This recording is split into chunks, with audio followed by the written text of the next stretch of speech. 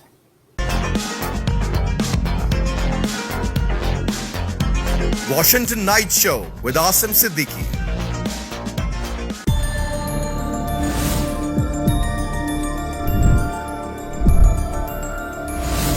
You are watching Capital TV Washington. The best South Asian TV channel in North America.